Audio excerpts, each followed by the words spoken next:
You are now listening to Vibe Selection with Kyra, where you can get the real on today's hot topics. Welcome, everybody. Thank you for tuning in to Vibe Selection. I am your host, Kyra, and today here I have a very special guest by the name of Jaquline. Hi, how are you? Hi, Kyra. Hi, well, thank you for joining me today. So on today's topic, I wanted to get into toxic relationships. Yes, we've all been there. I know I personally had a lot of experiences with dealing with toxic people in my life, and I've definitely tried to play on to the podcast is because I wanted her to be able to give better insight into some of her experiences with toxic relationships. Not only has she had her own personal experiences, but Ms. Jaquline is also an ordained minister. So I wanted her to be able to give a little bit of a spiritual aspect to why sometimes we kind of fall into this thread of dealing with people that we can't seem to break free from. So right now I wanted to get into my first question for you, Jaquline, which is, are people born with toxic characteristics? Well, that's a wonderful question. I think the first way I'd like to answer that is just to remind everyone that in one way or another, we are a product of our environment. Whether it's our childhood, what we were exposed to, even all the way up into our current environment when we become adults, of who we hang around and what we're exposing ourselves to, what movies we watch, what we're interested in, all of those things. And what I seem to find, especially in a lot of my ministerial counseling and spiritual counseling, is the more abuse, the more toxicity, the more drama that we were raised with, the more comfortable we become with it. So in a way, it leads to this cyclical cycle where we put up with it. Mm-hmm. And in a way, it almost kind of finds us, right? Mm-hmm. Or we create it for some people. Because there's a lot of people who are raised in total chaos. Mm-hmm. And if you think about it, if that's all you know, when life gets nice and boring or kind of smooth sailing, you all don't know what to do with that. Yeah. So all of a sudden you find yourself, creating situations and drama, for lack of a better word, in order to kind of spice things up to get it back to the normalcy. So yes, of course, there are people just because it's learned behavior that they've learned to be toxic, whether it's, a bad example of how to be a friend, how to be a human, how to be in a relationship from, your parents, all the way down to whoever you were raised around, brothers and sisters. I've seen a lot where, especially in siblings, where there's multiple siblings, everyone had to vie for attention. Mm-hmm. So people got less and less empathetic and compassionate and more, look at me, look at me, look at me. Mm-hmm. And then it almost tends to go into this narcissistic spiral, which, of course, today's day and age, we have social media, which also leads to a bit of narcissism. Look at my picture, like what I'm posting, follow me. All of those things, if we're not doing checks and balances, can lead to toxic behavior if we're not being checked properly. Absolutely.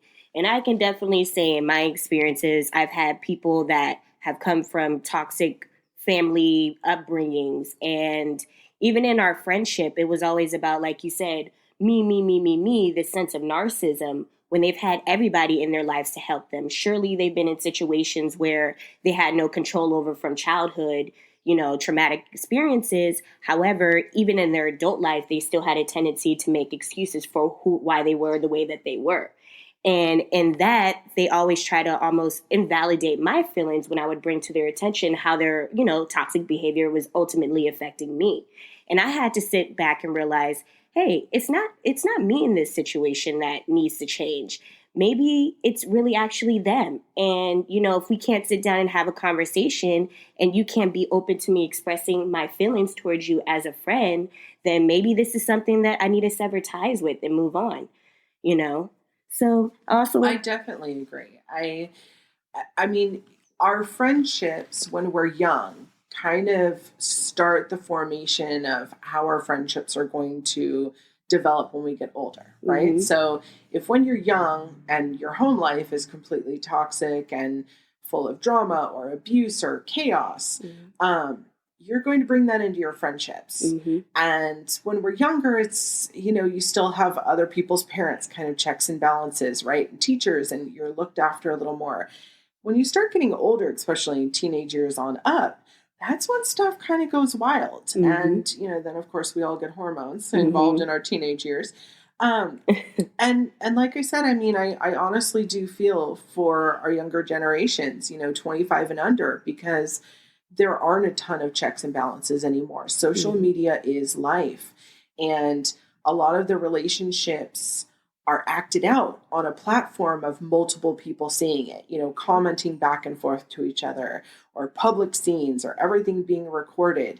My next question that I have for you is, what are some signs to look for in knowing that you're dealing with someone that is toxic? What are some of the characteristics that you've experienced personally when it comes to dealing with toxic friendships or relationships?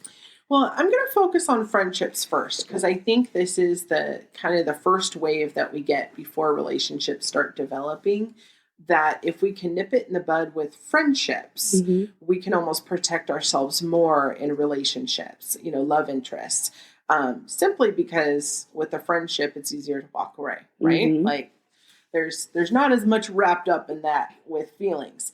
So a couple of the ones that I've seen over the years, definitely judgmental and controlling. And judgmental, not so much in the way of, they have something to say about everyone, but judgmental about you, their direct friend. So if they always have something to nitpick you on, and it's always criticism, but it's never constructive criticism, right? It's always nitpicking. It's always, you should do this, you should do that. And in a way, almost making you bow down to them and become whatever they want you to be, versus appreciating and respecting you for who you are and recognizing that and saying, hey, that's cool.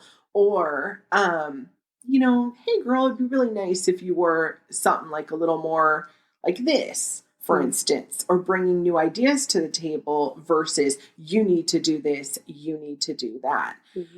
Controlling, definitely. Whether it's in friendships or relationship, that's just a bad omen right there, right? I mean, of course, there's mutual respect between friendships, between relationships. There's certain boundaries that really should be on the table from the get-go, Absolutely. Right? Just to keep yourself safe in any situation. But when friendships start becoming controlling and start inching over those boundaries to see how far they can get, just like a little kid, right? Little kids will start testing you around 2-3 years old. What can they get away with? And these people, they know how to do this in a way. So they'll start testing you. What can they start pushing your buttons on to see, are you really going to back up if you say, please don't do that? What are you going to do about it? And control is their insecurity coming out. They are insecure that you're either going to get a new friend, you're going to move on, you're going to be better than them, whatever it is. And so therefore they want to kind of keep you in this little cocoon so that you're weak and you will again bow down to their every whim. Some other ones they're just not empathetic people. And I mean, you were speaking to this in what you said earlier of that it's all about them. Well, there's narcissism, which is it's all about the other person, and there's no empathy. And they differ a little bit. So someone can be all about themselves, but if you fall down and break your leg, they're going to respond and react to the fact, oh my God, are you okay? That's a little bit of empathy. So they've almost kind of develop this coldness about themselves over probably a span of time based on situations that have transpired in their lives. So. And sometimes it's just the way they want to be, whether it's they think it's cool or whether it's just their mode of being. But someone who has no empathy whatsoever, I mean, besides being a potential serial killer. Oh, gosh. I know. There's a lot of that on TV, but not in real life, please. Right. But no empathy. I've been hearing about this for a while and then seeing it. And so no empathy would be if you fall down, instead of saying, are you okay? Or showing any concern for you whatsoever, they might laugh or they might turn it back on them. Oh, you just fell down to try and take the stage. And then they go right back into how they did it. Almost like a male abuser of, you know, when they would hit and then they'd tell the woman, oh, look what you made me do. Like, no, I didn't force you to slap me, you know? So, I mean, empathy definitely in a friendship, that has to be there, because how can I really relate to you? How can I really have a deeper connection with you on any level if I don't understand or feel or have compassion for you in some way? And it has to be reciprocal, right? Like both sides have to have that. I tend to also see that when it comes to social media, and again, I bring this up because we're in the middle of a pandemic right now. So that's the primary mode of how most of us are communicating and seeing each other. But even on social media, it's almost like this, no one wants to back down. No one wants to say, I'm sorry, or no one wants to just really be there as a person and reach out. There are people who will say it like, oh, you know, I'm here for all of you. And then if you were to call them, they wouldn't answer the phone. That's not real empathy. Those are people faking it, right? To look like they're, but the people who really know them will be able to tell the difference. Some tiny friends that only want to be around when it's convenient for them. Or if it makes them look good. So narcissists are really, really great at this. They know how to appear, quote unquote, like a normal empathetic person, but there's no depth to it. Absolutely. So what about in regards to toxic relationships with people? What are the characteristics of a man or woman that is toxic in regards to a relationship? Ooh, all right. So when it comes to love relationships, I mean, obviously the same things that apply to friendships are going to apply there. But let's take it a step deeper. So when it comes to love relationships, there has to be a true desire to really want to understand and get to know the other person, right? If it's all about you make sure your makeup's on point so you make me look good, no. That is not a good relationship, first and foremost. The second is, how do you feel around the person? And this goes into both friendships and love interests as well. If you're with the person and afterwards you feel drained, or you feel just like the bottom of a swamp about yourself, you know, your self-esteem's low, your energy's low, or you feel angry, or just you don't even know what to do about yourself, that's not a good sign. Friends, I truly believe, friends should lift each other up. Absolutely. And that goes from the little of just verbally what we say to each other to actions, right? Because actions always speak louder than words. So if I'm your friend and when we're in public together, I look like your bestie. But when you're at home and I'm at home in our separate homes, I'm never texting you. I'm never calling you unless I want or need something from you. That's not a reciprocal friendship. And that really is what you want, whether it's a love relationship or whether it's a friendship. You want to know that the other person has your back or has your emotional interest at heart the same way that you have theirs. Absolutely. And I've dealt with a lot of friendships where they would call me all the time for advice. But anytime I needed them, they were never around to be able to help me through my problems. And they couldn't, because they could barely even help themselves. So toxic situations is definitely dealing with people also that just want emotional support or emotional leverage to validate their feelings or whatever they're going through with no intent of actually changing their circumstances. 100% agree with that. 100%. And there are times, you know, just so that I'm doing the balancing act, there are times in friendships where someone's going through something real deep, real dark, right? And they're not able to be there as a friend, maybe in the way that you would need them at that moment because of their circumstances at the time. But any other time they're not in that situation, they would be there for you. And then sometimes it flippy flops. Sometimes you're in a situation where you're not able to be available or be there emotionally invested as a friend for whatever reason.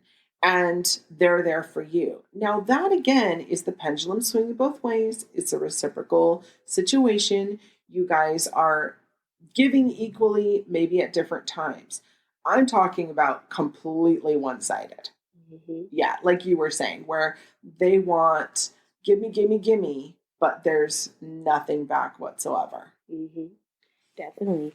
And that brings me into my next question, which is, does verbal abuse usually lead to physical abuse? If so, what are some ways to break free from that type of a relationship?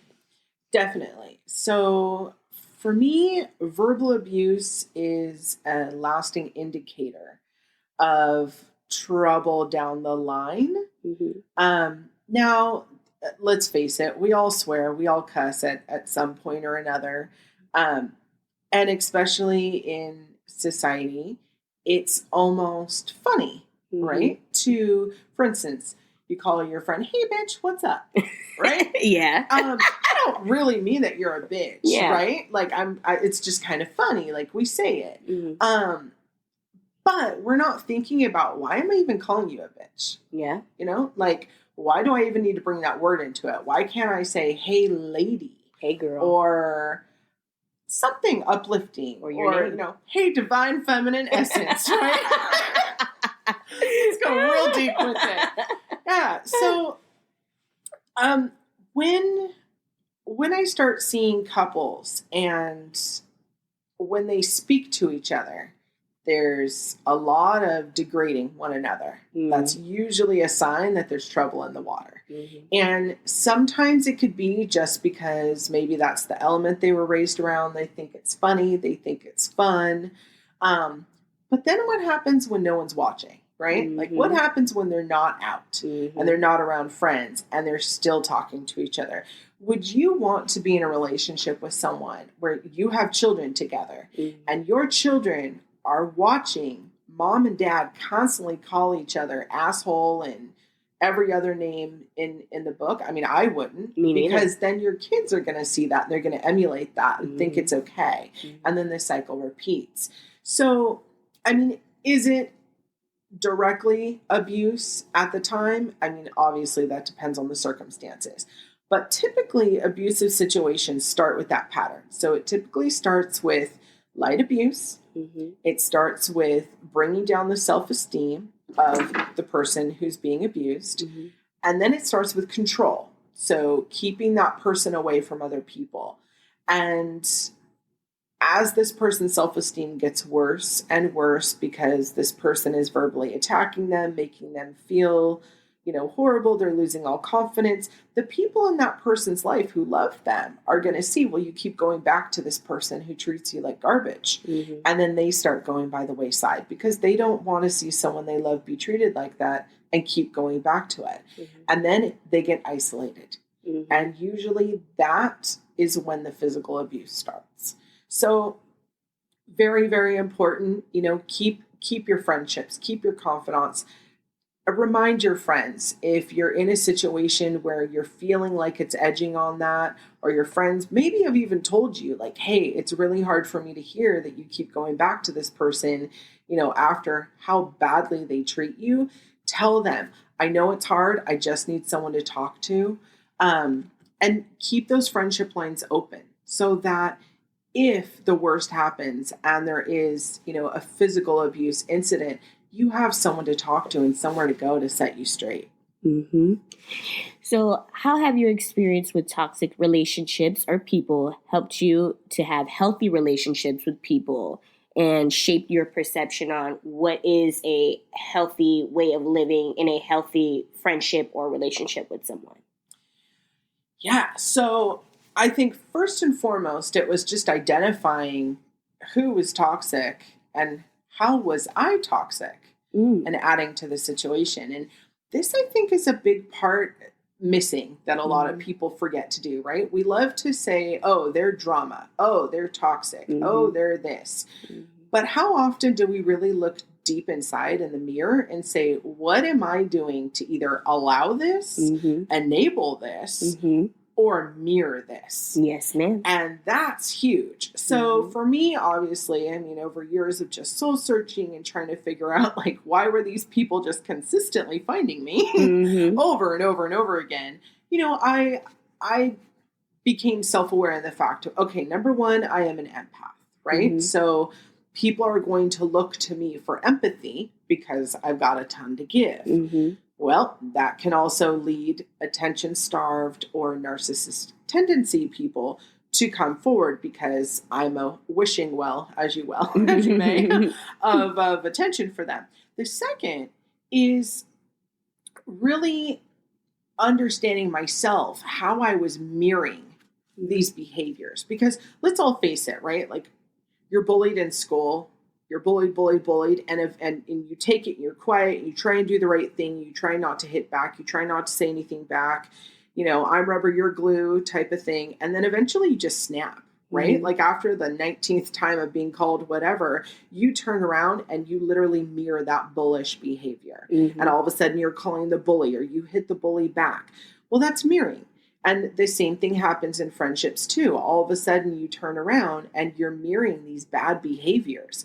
You are almost thinking in your head, well, if so-and-so only calls me when they want something, then I'm only going to call them when I want something. So then you start mirroring the bad behavior. Well, unfortunately, what happens is if that relationship keeps going over time, over and over and over again, then you get to this point where you're acting that way to everyone now in your life, not just that person. And so you want to nip all that quickly before it becomes your new personality. The other thing is enabling. And this is a word that it gets thrown around a lot, but it is a perfect word when you're really trying to think about, are you enabling people in your life to treat you a certain kind of way? So Dr. Phil used to use this euphemism called, how's that working for you? Right?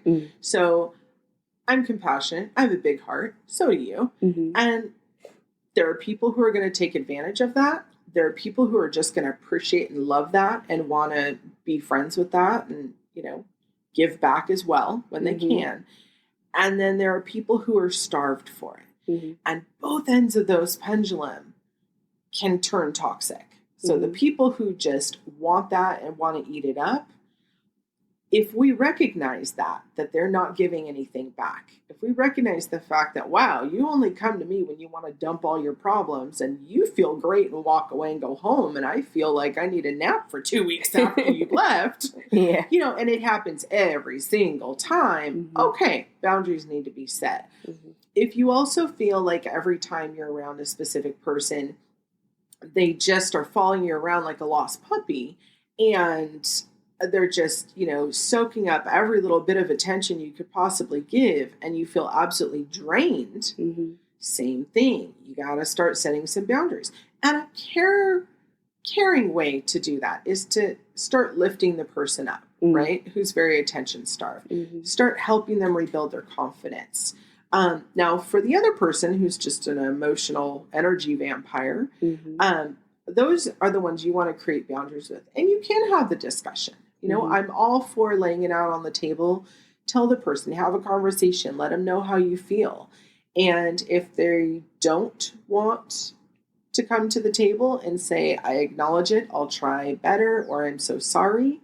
If they just want to say the famous line you said before that you heard, which is, that's just me, get over it. Well, that's kind of a stopping block, don't you think? Absolutely. And that's where we hit that block button. And that's where we block button. Bye-bye. Exactly. And I've had to do a lot of that in my life where, if we're not able to come to an agreement of how we're going to move forward in a relationship and have a healthy friendship where it's an equal balance between, hey, if I'm doing something and I want you to be or want you to come along, you're going to go without thinking, oh, well, the last time I asked you to go and you didn't want to go, so away with you. It's having a relationship where we both can uplift each other. And that's a big thing in friendships that I've had to realize over the years is a lot of people look at me as a person and see on the outside, she's such a strong person. She would never allow someone to do that to her. She would never allow someone to talk down to her, anything like that. When really sometimes we get in situations with people where we're becoming almost a different person. We're becoming someone we don't even recognize, where we're allowing things to happen that just really don't make any sense of why we're allowing it to happen. And so for me, over the years, I've had to create boundaries with people and say, you're not going to be an energy vampire and just bleed me dry with your negativity. And you're not just going to call me when you feel like it's convenient for you. And you're not going to talk down to me. And if you do, I'm going to hit that block button. Because sometimes you can't have a discussion with people. There's certain people where there's no rhyme and there's no reason for, coming to agreement of, their behaviors or their bad behaviors. Sometimes it's just distancing yourself as a whole. And that's a common thing that I feel like a lot of people need to just get comfortable with, is that sometimes you can't talk to people.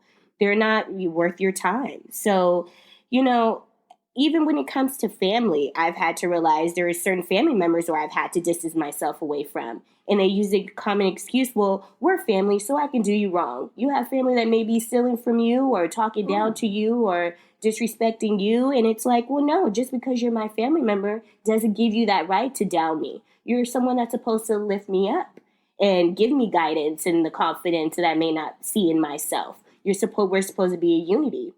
And I know we've had discussions about how you can create your own family with people. Your friends can be your family members. 100%. And I've had random people that I didn't even know treat me sometimes even better than certain family members in my life.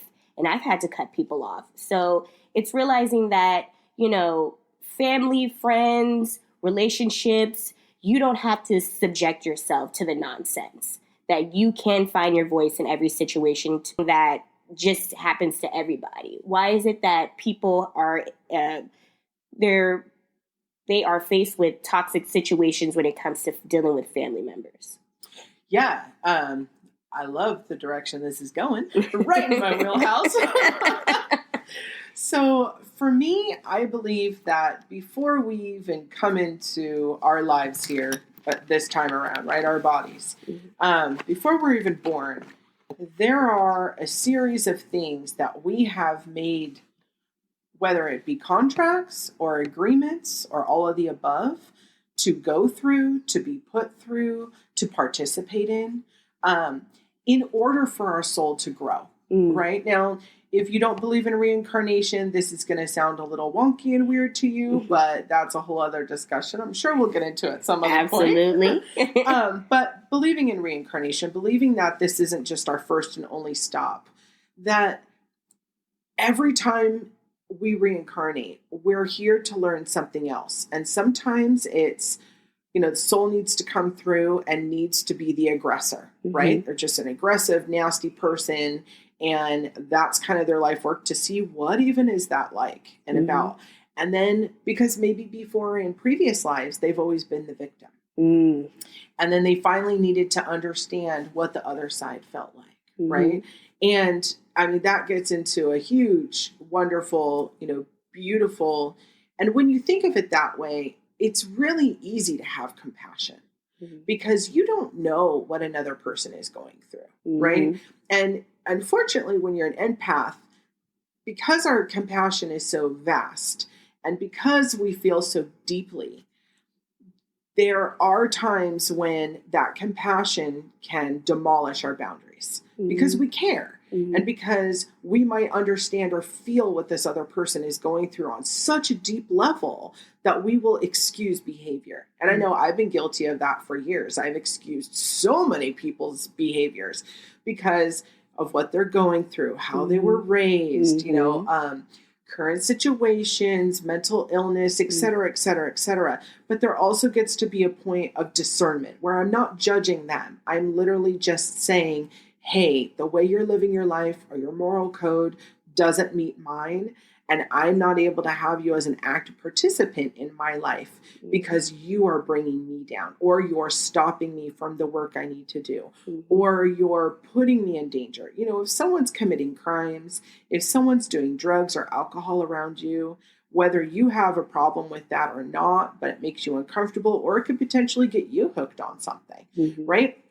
Or they're just doing behavior, whether it be, they're adrenaline junkies, or if it's, criminal behavior obviously is like a hard no, right? You don't want to be around that because why would you want to go to jail for someone else's whoop-de-woo? Right. But I mean, even even further than that, of sometimes promiscuity. Mm-hmm. Like let's say you're just not wound like that and you're with a whole bunch of women who, not judging, but that's what they're all about. Mm-hmm. And every time you go out with them, I mean, you're always like 2 or 3 girls down at the end of the night because you don't know who went where with who. I mean, and that's okay, right? Like they're doing what they want to do. Yeah. But like for me, I know within my groups of girlfriends over the years, we always had a code, no woman left behind. And it wasn't we were controlling. It was, if you want to leave with someone, that's fine. But let one of us know where you're going and who you're with so we can look out for you. Mm-hmm. So God forbid if you call us in the middle of the night and say, I need to get picked up immediately, someone knows where you're at. Mm-hmm. And it's not to put you on blast. It's not to judge. It's to keep each other safe. Because let's face it, right? Like we're vulnerable. Mm-hmm. And especially if you're drinking or, you're using marijuana or any other substance which alters your mind.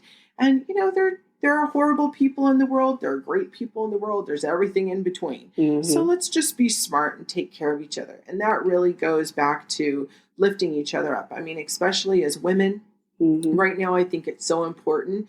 Speak nicely to each other. Mm-hmm. Tell other women that they look great. It doesn't, that's not weird. Mm-hmm. I mean, how many times have I gone into a store and seen a girl with beautiful makeup or great hair or fantastic dress, and I just, girl, you look awesome, and I mean, I'm just going to keep walking away. Like, I'm not going to sit here and stare and try and be your best friend. Yeah. But how nice was that? I mean, I know I've had people come up to me and say nice things randomly and just walk away. And like, that's a refreshing, awesome feeling. Mm-hmm. And I really wish I'd see more of that in the world right now. And even for men, I mean, men need it too.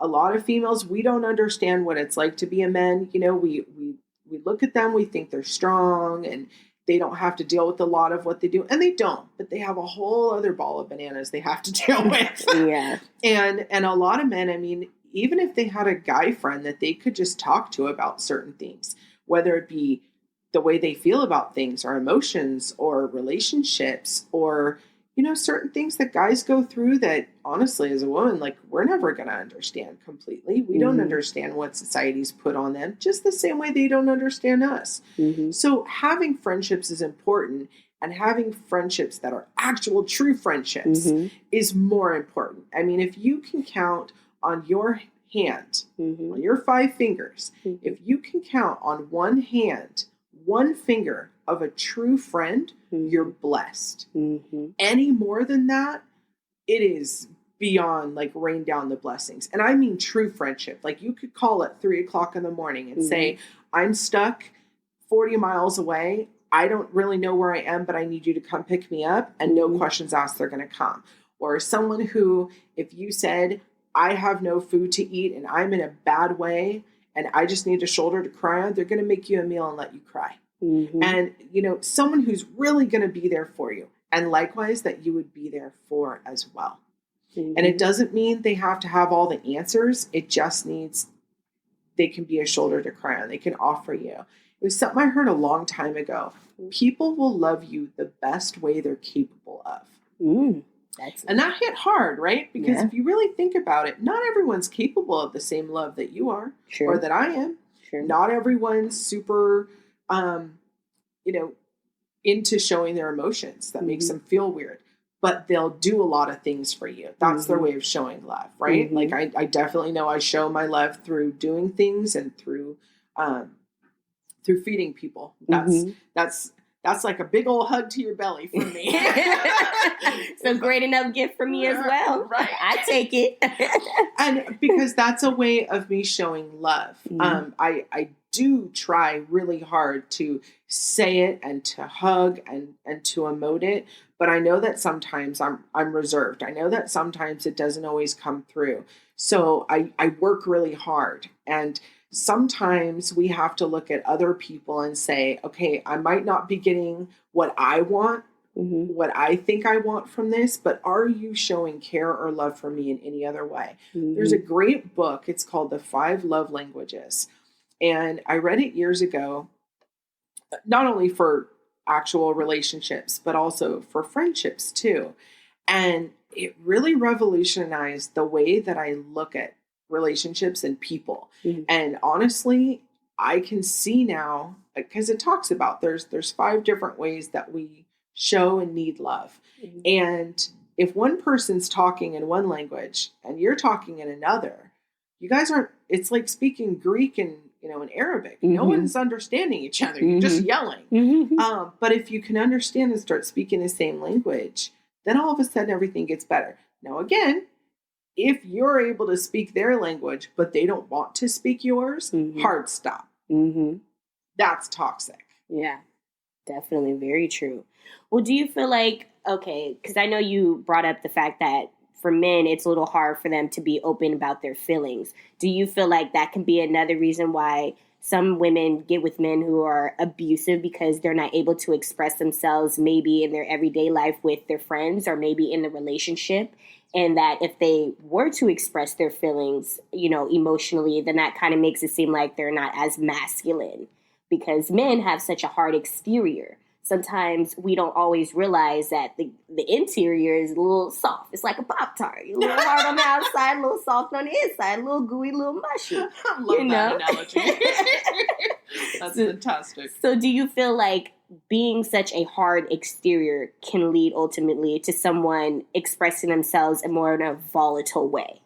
I think it depends on the man. I know lots of men who are, God, some of them even in my family, talk about tough, just tough men. Mm-hmm. Military service, big, bad, wouldn't want to meet them in an alley after sunset, right? But they would never touch a woman out of anger. Mm-hmm. And, that for me, like in a love relationship, I really have 2 hard boundaries in the beginning. And I vocalize them. Mm-hmm. Never cheat on me and never touch me out of anger. Mm-hmm. Now, I say touch. I don't say hit, right? Mm-hmm. Because touching out of anger could be pushing, shoving, slapping, all sorts of stuff other than a hit. So that's why I all encompass it there. So, I know, like I said, I know tons of men who are very tough exterior, don't talk about emotions, but would absolutely never touch a woman out of anger. I think men who do, whether it's they've seen it in their own lives when they were young, they think it's okay, whether it was talked about, or whether it's societal pressures, like whether they have friends who are doing it or they're trying to be, gangster tough or whatever it is. It's not okay. And I think more of that needs to be normalized. I think if other men, strong men, were to stand up and say, you don't touch a woman, I think more of these guys with self-esteem issues, I'll put it, would not pass go. I also think men really need other men to look up to and to talk to. I think it's really important. And it's not necessarily always the dad, right? Like, you can have a father in the household, but maybe he's nothing to look up to, or maybe he's just not emotionally present. But having uncles, cousins, brothers, friends, your friends' older brothers, right? Like different older men to kind of help you along during those growing phases help. It's kind of funny. Hillary Clinton said a long time ago, it takes a village to raise a child. It does. And it does. It's not just 2 parents and that's it. It really is. I have 67 nieces, nephews, and godchildren. Oh, Lord. I have a ton. Lord, mother of all mothers. And I'm an only child. So there you go. Right? But that being said, I've seen a lot of these kids, grow up for years and seeing the way that they've grown up. And some of them that grew up without dads in the home. They had uncles, they had friends, they had other men around who came in, maybe not every day, but when they did come in, they picked up the slack. And that was so helpful and grateful. I had other ones who had the quintessential perfect life. Mom and dad were together their whole life, no problems, no abuse, everything was just hunky-dory.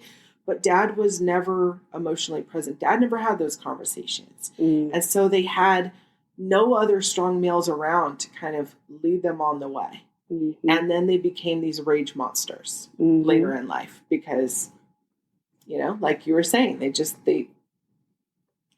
don't know how to emote. But ladies, and other men who are in relationship with violent men. Or Please. women. Yep. Or It women goes too. both ways. It does happen. Absolutely. The one thing I can implore is don't make excuses. Mm-hmm. I mean, if they're touching you out of anger, that is not an oopsie dips. I mean, I can understand maybe if they fell down or by accident they were drunk and it happened once. All right, maybe you guys talked about it and there's some hard boundaries. But if it's happening and there's abusive tendencies happening, don't make excuses for it. Mm-hmm. It's not okay. That's a behavior that isn't necessarily going to go away overnight because you cried. Mm-hmm. Absolutely. Well, on that note, I want to thank you, Miss Jaquline, for joining me today. Thank you, Miss Kyra. Absolutely. And I am your host, Kyra. Thank you for joining Vibe Selection, and see you guys next time. Thank you for joining Vibe Selection with Kyra. Come vibe out with us again next time and hear the latest on today's hot topics. Find us on Instagram at I am Kyra Mahoney or donate at www.patreon.com/vibeselection.